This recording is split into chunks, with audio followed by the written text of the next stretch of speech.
Assalamualaikum warahmatullahi wabarakatuh.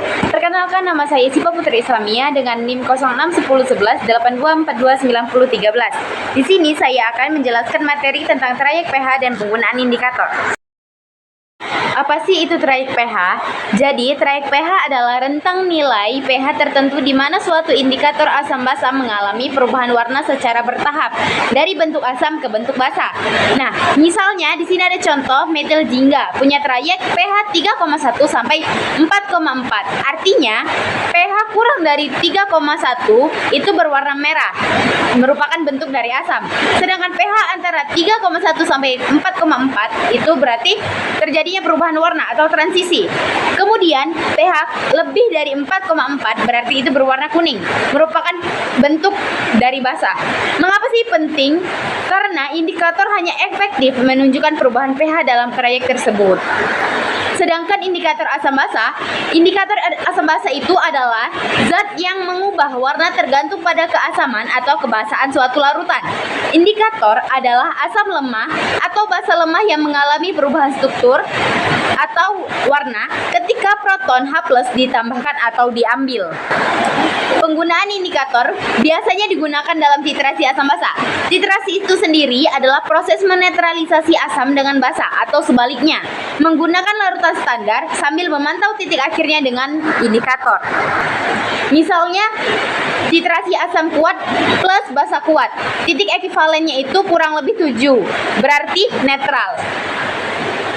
Indikator yang cocok digunakan adalah bromtimol biru.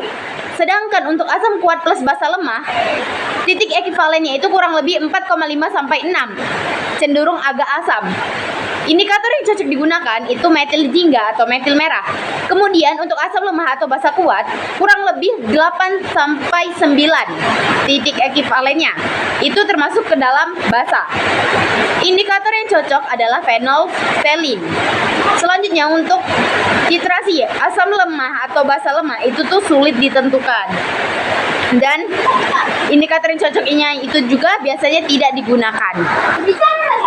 Contohnya ketika kita melakukan titrasi dengan menggunakan HCl dengan NaOH. Nah, titik ekivalennya itu biasanya berada di pH 7. Dan kita juga biasanya menggunakan indikator bromtimol biru. Mengukur pH larutan secara kualitatif itu juga biasanya menggunakan universal indikator atau kertas lakmus. Pemilihan indikator yang tepat juga sangat penting. Jadi, ada beberapa cara untuk memilih indikator yang tepat. Pertama, kenali jenis reaksi. Itu merupakan asam kuat dengan basa kuat atau asam lemah dengan basa kuat dan lain-lainnya.